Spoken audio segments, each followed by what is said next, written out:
Muito boa tarde a todos.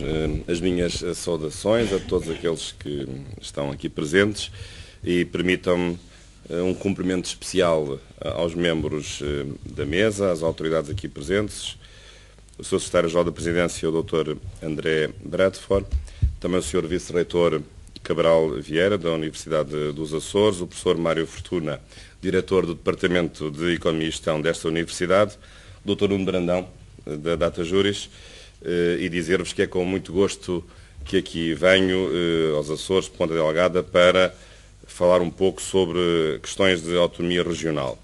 E também permitam-me agradecer este amável convite para aqui regressar uma vez mais.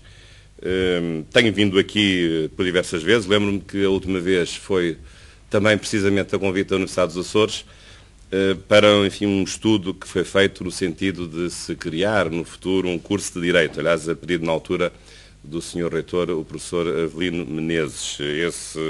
Esse projeto não lograria avançar como na altura se desejou, eu próprio colaborei com ele até na elaboração de um plano curricular, mas pode ser que o futuro, não sei se será um futuro próximo, possa de novo relançar esse projeto de os Açores, na sua universidade, terem um curso de Direito. É um projeto arriscado, eu reconheço isso, mas pelo menos fez-se alguma coisa nesse sentido. Também gostaria de dar os parabéns aos autores deste livro, em particular ao Dr. José Noronha Rodrigues e a todos os autores que nele colaboraram, porque de facto é um momento importante e eu olho para este livro como, sobretudo, um momento do início de uma viagem de relançamento e de aprofundamento da própria autonomia regional, no que respeita ao modo como a autonomia regional é estudada, numa perspectiva jurídica, tendo sido estudada já por diferentes outras perspectivas. Portanto, este é um momento importante, é um dia feliz. Aliás, qualquer lançamento de um livro é sempre um dia feliz para os seus autores, para os seus familiares, para a instituição a que os autores pertençam, para a cultura de um modo geral. Mas, neste caso, também como professor de Direito, é um dia ainda particularmente feliz, porque, neste caso, é um livro de Direito, ainda por cima do Direito que eu mais gosto, que é do Direito Constitucional Regional, sendo esse também, talvez, o capítulo mais difícil do Direito Constitucional. Coitados dos alunos que o digam, como é difícil estudar o Direito Constitucional Regional. Mas é, de facto, um direito muito interessante, um capítulo muito interessante do Direito Constitucional. E, portanto, é sempre, para mim, uma ocasião muito grata a possibilidade de participar neste tipo de iniciativas e, em particular, esta iniciativa com estas características. Não quero, obviamente, com a minha presença, enfim, obscurecer quem deve ser exaltado neste dia, que são os autores do livro e as instituições que o permitiram nascer. Mas convidaram-me, e é isso que eu farei, para falar um pouco sobre a autonomia regional, enfim, escolhendo aqui um tema aberto para, sobre esse assunto, poder deixar aqui algumas reflexões pessoais. Eu talvez escolhesse talvez escolhesse 9 temas. Uma vez que os Açores têm 9 ilhas, talvez haja 9 temas, um tema por cada ilha, que justificam, da minha parte, uma reflexão em matéria de aprofundamento e estudo da autonomia regional. E o primeiro tema é precisamente o tema que é diretamente abordado neste livro, que é o tema do Estatuto Político-Administrativo. Para uma região autónoma, como a açoriana ou a madeirense ou qualquer outra região autónoma, num Estado que tenha regiões autónomas, o Estatuto Político-Administrativo tem uma importância essencial porque, no fundo, funciona como a sua Constituição. É o diploma fundador ou refundador dessa mesma autonomia regional, que está consagrada na Constituição, sim senhor, mas depois, no universo regional, é a lei que estabelece o Estatuto Político-Administrativo, com esse nome ou com outro nome, a lei mais importante. Sendo uma lei da República, é uma lei que é reforçada e, na região autónoma, funciona como uma subconstituição, como uma segunda Constituição. Esse Estatuto dos Açores tem vindo a ser enfim, alterado, remodelado. Aliás, a última versão, que foi objeto de várias peripécias políticas, a meu ver, escusadas, foi também amplamente discutido. Aliás, é um texto de elevadíssima qualidade, pela sua extensão, pela sua profundidade, pelas novas matérias que inclui, Infelizmente, houve uma intervenção do Tribunal Constitucional sobre esse estatuto que, a meu ver, mal o decepou em algumas das suas normas. Mas temos que respeitar essa decisão, ainda que possamos, evidentemente, criticar essa decisão. Mas a questão do modo como o estatuto é aprovado é uma questão que continua na ordem do dia. Noutros países, os estatutos político-objetivos não são aprovados pelo Estado, são aprovados pelas próprias regiões autónomas. E, portanto, julgo que num passo futuro, neste conjunto de temas que eu vou analisar, que também podem ser vistos da perspectiva de uma alteração futura da Constituição e de uma perspectiva de política constitucional, o modo como o estatuto é aprovado deve ser repensado no sentido de se reconhecer maior autonomia à própria região autónoma no que respeita a uma dimensão essencial, que é a sua autonomia estatutária. Não apenas num poder exclusivo de propor as alterações ao Estatuto, porque isso já está consagrado, mas também de ser ela própria a autora dessas alterações ou da aprovação de um novo Estatuto político ou legislativo que se lhe aplique. E, portanto, julgo que, desse ponto de vista, há toda a vantagem em repensar o modo como, de acordo com a Constituição, é aprovado o Estatuto Legislativo e são aprovadas as suas alterações, precisamente em atenção à importância constitucional que um Estatuto tem na configuração da autonomia regional. Um segundo tema, que é um tema mais político e que tem dominado muito algumas revisões constitucionais, é o tema de saber em que termos se deve operacionalizar a representação da República, ou dito de outra forma, Ministro da República e agora Representante da República. O que é que essa figura jurídica ou constitucional deve suscitar do ponto de vista da sua continuidade e, sobretudo, qual a solução alternativa para a sua extinção no âmbito do exercício dos poderes no sistema de governo regional, uma vez que o Representante da República é isso mesmo, é o delegado ou representante do Estado na circunscrição e na região autónoma, seja aqui, seja na Madeira. A questão é uma questão que tem sido muito discutida, em várias revisões constitucionais o tema é sempre retomado. Essa figura jurídica tem vindo a perder força, tem vindo a ser progressivamente desvitalizada, até no nome, porque já nem sequer se chama ministro, também não se justificava porque não pertencia ao governo, mas agora apenas se chama representante da República. Mas ainda há, em alguns espíritos, talvez mais espíritos continentais do que insulares, uns fantasmas em relação ao que poderia acontecer se essa figura jurídica fosse eliminada numa próxima revisão constitucional. Ou seja, quem é que faria, às vezes, do representante da República e como é que o sistema político regional poderia funcionar sem o representante da República. A meu ver, isso não haveria qualquer problema. Desde logo há pessoas que entendem que até se podia passar de 2 representantes da República para um único representante da República para as 2 regiões, o que é uma solução que eu acho, no mínimo, estranha, mas já houve entidades e partidos políticos que o propuseram. Mas, por isso, simplesmente, a solução da sua extinção não levantaria nenhuma dificuldade maior, uma vez que os seus poderes poderiam ou ser exercidos pelo próprio Presidente da República, diretamente, não são poderes muito pesados, não complicariam muito a agenda do chefe de Estado, porque são poderes no que respeita à análise política e ao controlo preventivo da Constitucionalidade, ou esses poderes serem exercidos por um outro órgão, por exemplo, o Presidente da Assembleia Regional.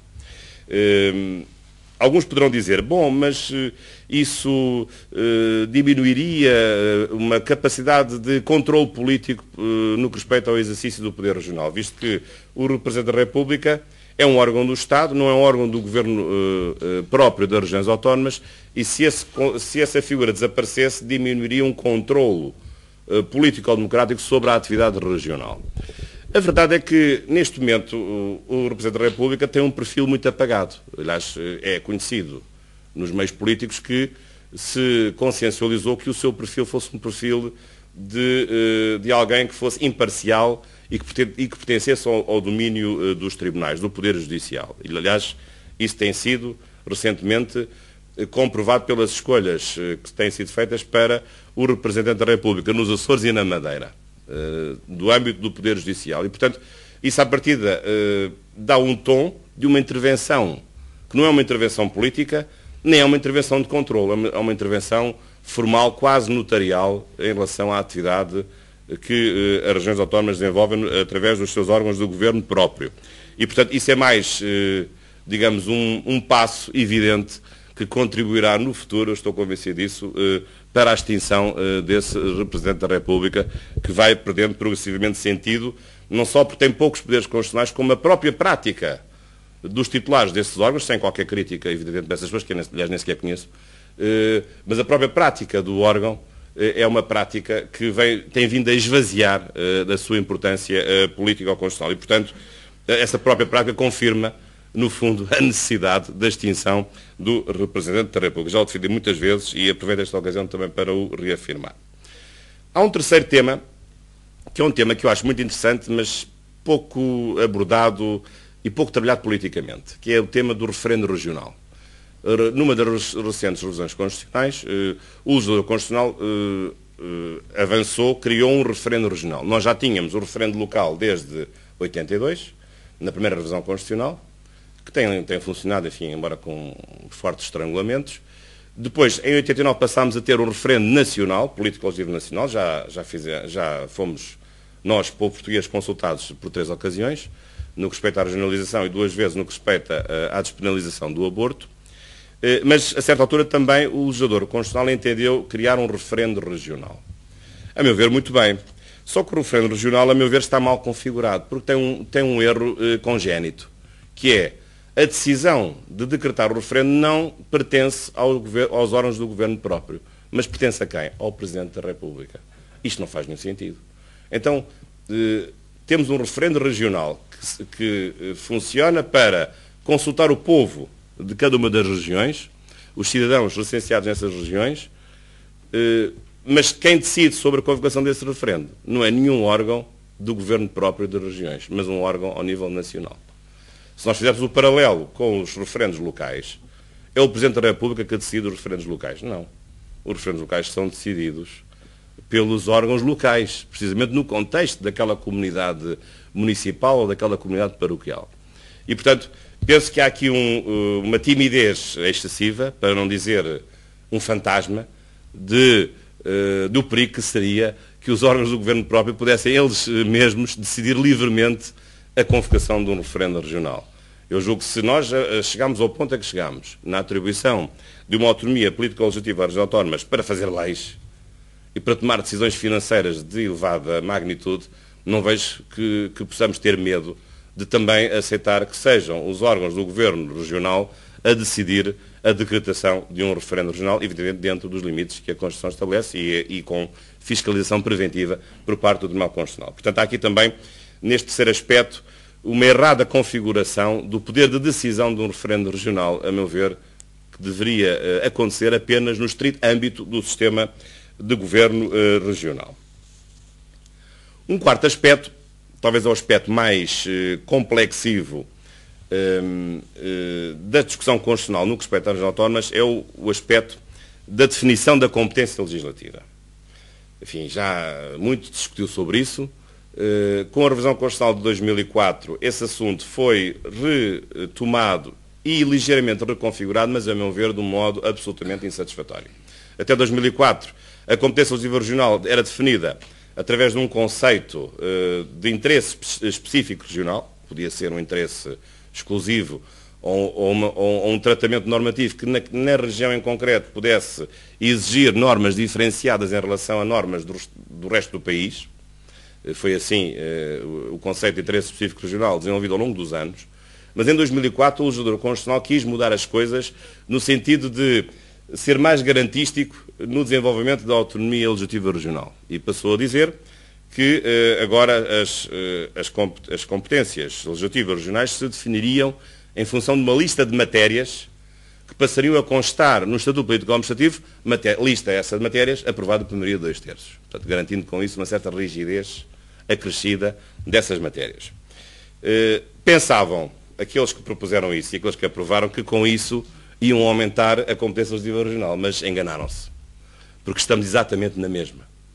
Porquê? Porque por diversas vezes o Tribunal Constitucional tem feito intervenções no sentido de dizer que não basta que a matéria seja enunciada nos Estatutos Políticos Administrativos, porque mesmo que a matéria esteja lá enunciada, pode haver sempre uma cláusula de salvaguarda do interesse da unidade nacional e, portanto, pode essa cláusula inviabilizar certo tipo de tratamento normativo que seja feito por parte das Assembleias Regionais, mesmo sobre uma matéria que está enunciada nos Estatutos Políticos e Administrativos. Esta é que é a dura realidade.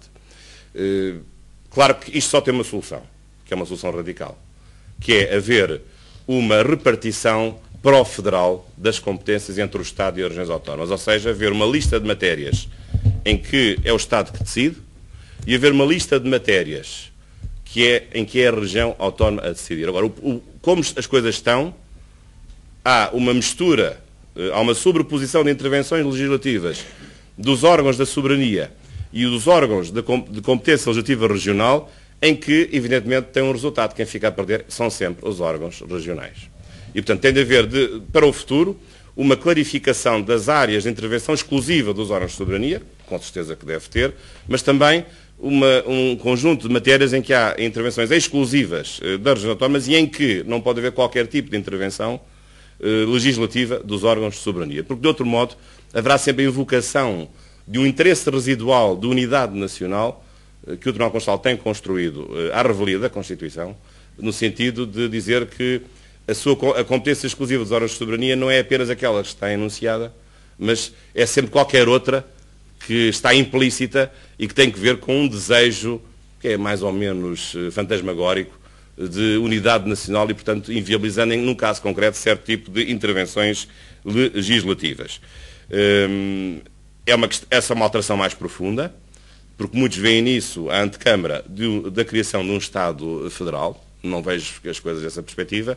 Será apenas uma técnica diferente de repartir o poder legislativo do Estado e do poder legislativo das regiões autónomas que será mais seguro e será mais clarificador do ponto de vista da garantia para as regiões autónomas da sua capacidade de intervenção legislativa. Porque, de outro modo, nós ficaremos sempre na mesma, com algumas intervenções restritivas, quer por parte dos órgãos legislativos do Estado, quer por parte, sobretudo, do Tribunal Constitucional, que tem sempre um papel importante nessas matérias. Há um quinto tema que também tem sido estudado e até foi objeto de intervenção do Tribunal Constitucional no célebre acórdão que foi produzido na sequência da fiscalização da nova versão do Estatuto Político Administrativo dos Açores, que é o problema das competências internacionais. Eu, na viagem, estive até a ver o acórdão para me preparar para esta intervenção e já o tinha lido na altura e voltei a ficar realmente abismado com aquilo que eu vi e aquilo que eu li nesse acórdão do Tribunal Constitucional. Porque a certa altura vi a transcrição de opiniões de ilustres colegas meus, constitucionalistas, no sentido de dizer que as regiões autónomas não são sujeitos de direito internacional. Coisa, com o devido respeito, absolutamente errada. Não são sujeitos de direito internacional, mas para ser sujeitos de direito internacional não é preciso aprovar tratados internacionais. Na verdade, as regiões autónomas não aprovam tratados, não ratificam tratados. No caso português, participam na negociação dos tratados. Mas a subjetividade internacional não se reduz a isso. Então as regiões autónomas não fazem parte de órgãos internacionais da União Europeia, por exemplo, o Comitê das Regiões. Isso não é ter já uma subjetividade internacional. Não podem celebrar certo tipo de acordos, enfim, de menor intensidade com instituições estrangeiras? Podem. E, portanto, esse é sempre o caminho do futuro. Sendo certo, neste caso, das duas regiões autónomas que nós temos em Portugal, dos Açores e da Madeira, nós temos comunidades regionais em que há uma fortíssima imigração e em que o futuro tem demonstrado que a solução para vários dos problemas dessas populações, dos açorianos e dos madeirenses, passa pela fortificação da competência política internacional dessas regiões autónomas, que neste momento, ainda que de um modo muito reduzido, são, a meu ver, tenho uma opinião dissidente, verdadeiros sujeitos de direito internacional, ainda que sujeitos limitados em certos aspectos àquilo que consta da própria Constituição. Mas, portanto, fiquei bastante surpreendido quando nesse acordo do Tribunal Constitucional se chega à conclusão de que as regiões autónomas não são sujeitos de direito internacional e, portanto, os seus poderes são poderes meramente acessórios de escassa intervenção na esfera jurídica internacional. Não é isso não é verdade. Não é isso que neste momento dispõe a Constituição, mas penso que esse é um ponto a desenvolver para o futuro da perspectiva de se poder potenciar essa capacidade de intervenção internacional. Depois, também há aqui outro aspecto interessante, que é a questão do Poder Judicial. Ou a questão, enfim, para ser um pouco mais polémico, do Poder Judicial Regional. Não quero pôr os cabelos em pé a ninguém. Mas essa é uma questão, enfim, que tem alguma complexidade. Evidentemente que num Estado unitário, com regiões autónomas, o Poder Judicial é um poder do Estado. Isso não está em causa. Não há... As regiões autónomas, em geral, não têm poder judicial próprio. Têm poder legislativo, têm poder político-governativo, têm poder administrativo, têm poder financeiro, têm poder patrimonial, têm poder fiscal, mas não têm poder judicial. Os tribunais são do Estado. Mas nunca compreendi muito bem a razão de haver um certo horror à regionalização de certos aspectos do poder judicial, não dos tribunais. Não estou a dizer isso, não estou a defender isso, mas há a regionalização de certos aspectos relacionados com o próprio poder, judicial. Até porque nós hoje em Portugal estamos a atravessar um período em que a justiça não é toda ela do Estado, cada vez menos. Então os tribunais arbitrais não se multiplicam. Os tribunais arbitrais são tribunais do Estado, não são. Não temos, como cogumelos, a nascer todos os dias, julgados de paz, tribunais de pequena intensidade, enfim, com quase persuasão constante das pessoas para resolver os seus conflitos de uma forma extrajudicial. Portanto, nós estamos a assistir em muitos domínios na justiça portuguesa a um fenómeno de privatização, de descentralização, de desformalização dessa mesma justiça e do modo de resolução desses conflitos.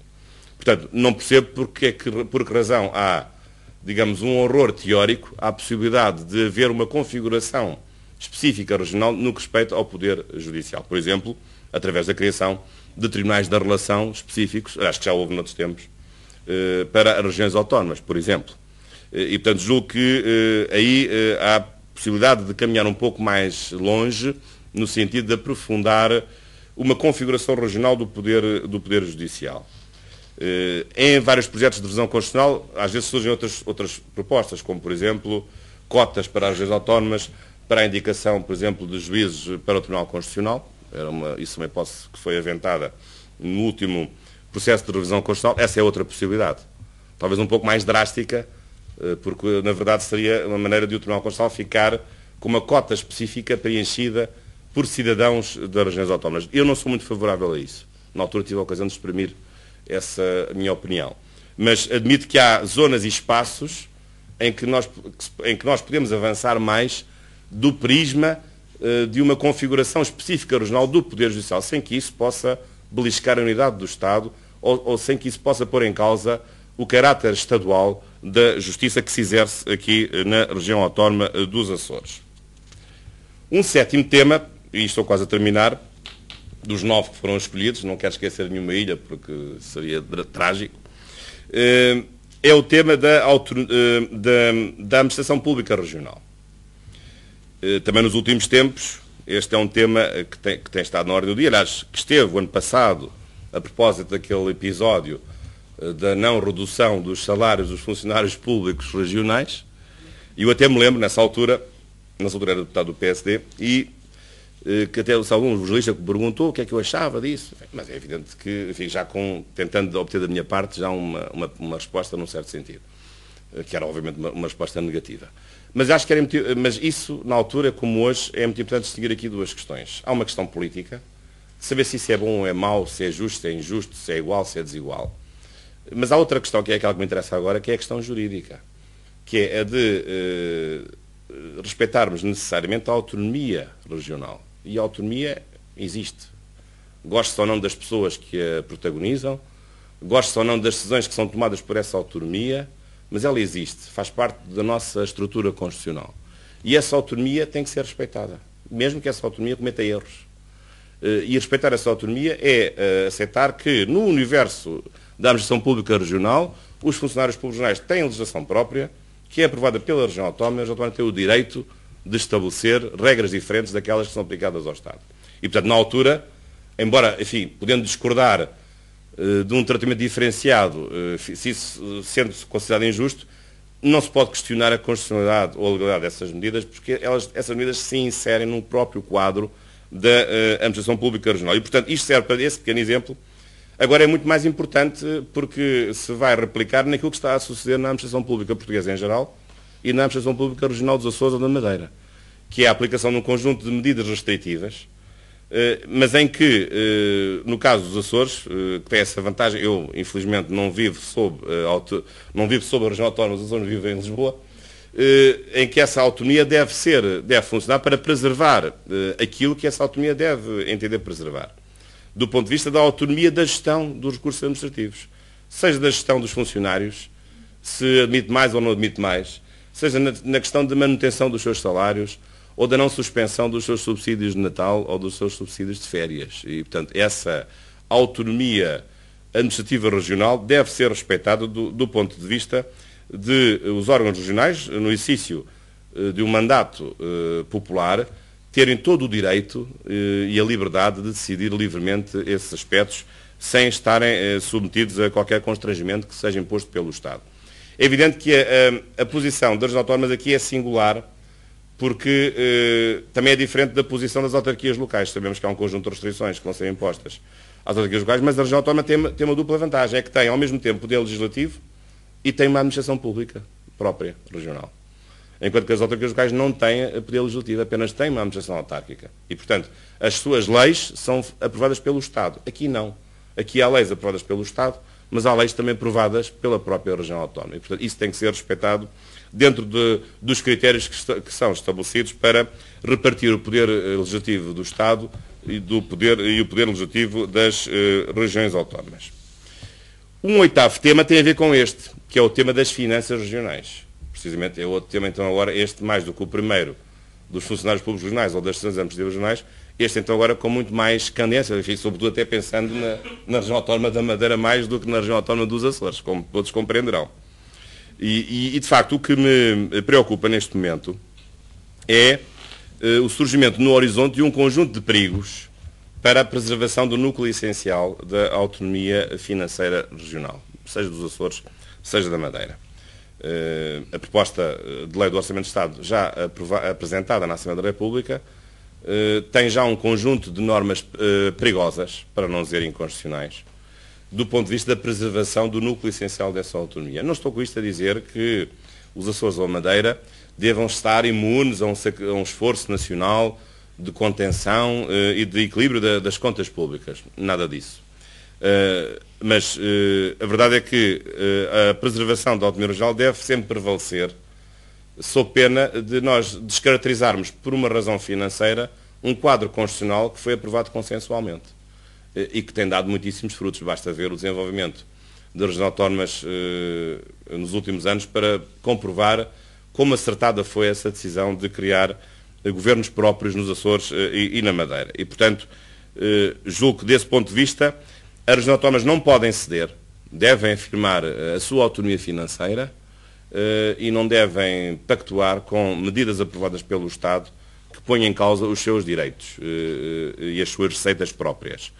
Certamente que o Estado tem o direito de estabelecer a legislação no âmbito das finanças regionais, mas também é verdade que as regiões autónomas têm direitos consagrados na Constituição de solidariedade e de preservação do núcleo essencial, porque sem dinheiro não há autonomia nenhuma. Não haver só autonomia legislativa, é não haver nenhuma autonomia, nem legislativa, nem política, nem administrativa, nem patrimonial, não há coisa nenhuma.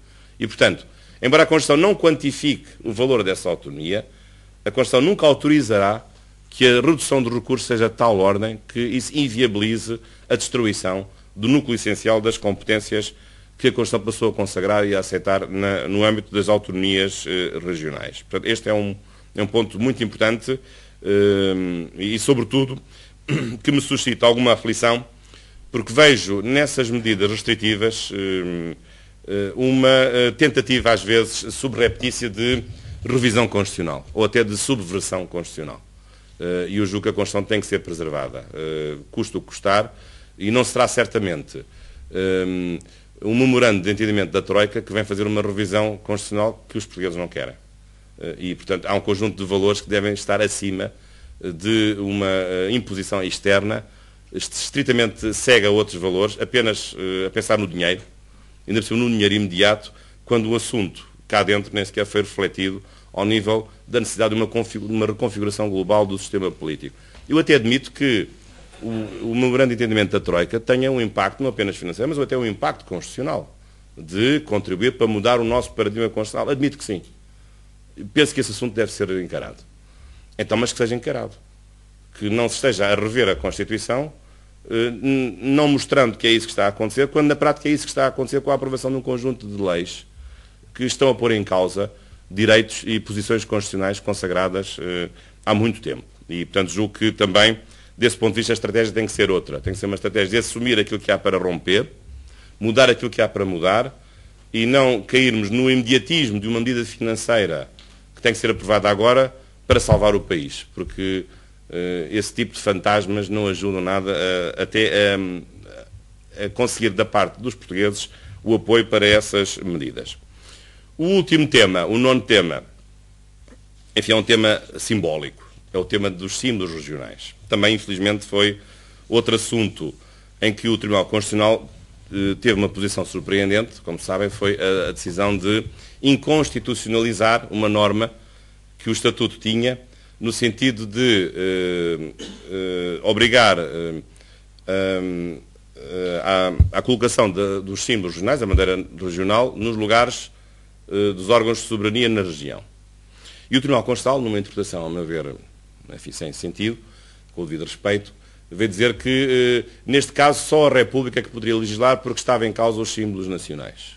Porque seria o caso em que, no mesmo edifício, haveria quer as bandeiras, quer a bandeira nacional, quer a bandeira regional. Mas, a meu ver, esse tema não era um tema inconstitucional, ao modo como o Estatuto tinha trabalhado, porque havia uma norma expressa no Estatuto em que dizia que preservava o respeito da dignidade superior dos símbolos nacionais em relação aos símbolos regionais. Apenas dizia era que nos edifícios da soberania portuguesa na região, também deveria ser arvorada a bandeira regional. Mas não dizia que a bandeira regional estava acima da bandeira nacional. Não era isso que lá está, pelo contrário. Dizia que, havendo essa obrigação de arvorar a bandeira regional, isso seria feito respeitando a superioridade dos símbolos nacionais em relação aos símbolos regionais. Mas o Tribunal Constitucional veio dizer que isso era inconstitucional, coisa que eu não consigo perceber. E, portanto, espero que haja a ocasião de, numa outra oportunidade, esse assunto também ser revisto e ser reequacionado, e lamento muito essa decisão. Bom, em resumo, há muita coisa a mudar, há muita coisa para aprofundar. Hoje, em Portugal, julgo que as autonomias legislativas e administrativas das regiões autónomas têm sido facilmente reconhecidas pelos cidadãos como momentos de desenvolvimento e momentos de democracia. Julgo que isso é inegável. Mas penso que, apesar de tudo, há um espaço para que o desenvolvimento destas autonomias regionais, os Açores e a Madeira, agora falando das duas, possa ser um desenvolvimento diferenciado. Porque, vendo bem, os Açores e a Madeira são muito diferentes entre si. Eu sei que pertencem à Macaronésia, é verdade, mas são muito diferentes entre si. Não são muito diferentes na população, têm mais ou menos a mesma população, 300 mil, 250 mil, mas são diferentes no clima, são diferentes na geografia, 9 ilhas em comparação com uma ilha e mais qualquer coisa noutra ilha. Isso é muito diferente e isso implica, do ponto de vista da gestão do território e das pessoas, exigências absolutamente diferentes do ponto de vista do desenvolvimento da autonomia regional. Portanto, julgo que um caminho importante é também de aceitar, mudar o Estatuto Constitucional no sentido de aceitar uma autonomia diferenciada para os Açores e para a Madeira. Isso não é possível, porque a nossa autonomia regional estabelecida na Constituição é uma autonomia homogénea. Não pode haver figurinos constitucionais diferentes entre Açores e Madeira. A meu ver, isso é um empobrecimento. Pelo contrário, devia ser possível uma autonomia diferenciada, com projetos diferentes, com intensidades diferentes, com sistemas organizativos diferentes em cada uma destas duas regiões autónomas. Mas eu estou seguro que a publicação desta obra será o início dessa viagem, de muita coisa que há a fazer no direito regional e no estudo jurídico-político da autonomia regional. Julgo que falta em Portugal, infelizmente, uma obra doutrinal de síntese sobre o direito regional, como há em Espanha e em Itália, porque são países que também têm estudado muito essas matérias. Aliás, Espanha, depois de nós, com a Constituição de 78, a nossa Constituição é de 76. E também falta um tratado de direito regional. No fundo, um tratado em que houvesse vários volumes, feitos por pessoas diferentes, sobre cada um dos capítulos do direito regional. Porque hoje há muitos capítulos do direito regional. O direito fiscal regional, o direito financeiro regional, o direito administrativo regional, o direito agrário regional, o direito do turismo regional. Há hoje muita legislação própria que as regiões autónomas aprovam, que merecem um tratamento doutrinário específico por especialistas em cada um dos setores. E, portanto, julgo que essa obra também é uma obra importante. Assim como também repetir no futuro coisas boas que foram feitas pela Universidade dos Açores em prol do conhecimento e da ciência do direito regional. Os cursos de pós-graduação, aliás, em que eu tive a ocasião de participar em 2000 e em 2001, penso que é a altura de os retomar porque muita coisa mudou.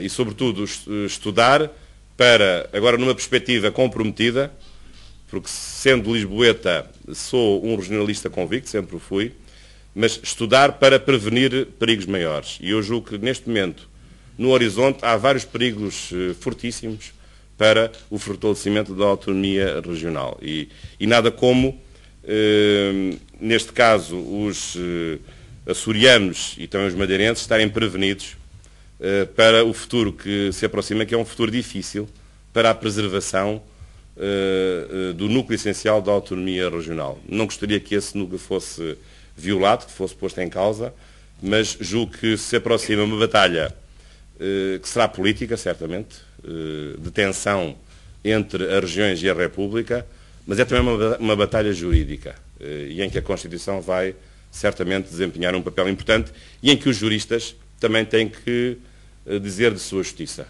Eu acredito na argumentação jurídica. As posições não são boas ou más conforme a categoria das pessoas que as emite. As decisões e as soluções são boas ou más se tiverem argumentos persuasivos para que essas posições possam prevalecer. E, portanto, para termos argumentos, temos de discutir, temos de fazer ciência. E, portanto, é este também o desafio genérico que eu lanço ao Dr. Noronha Rodrigues e ao Centro de Estudos Jurídicos e Económicos da Universidade dos Açores, de continuar neste esforço de densificação, de doutrinação em prol do fortalecimento do direito regional. Muitos parabéns e muitas felicidades.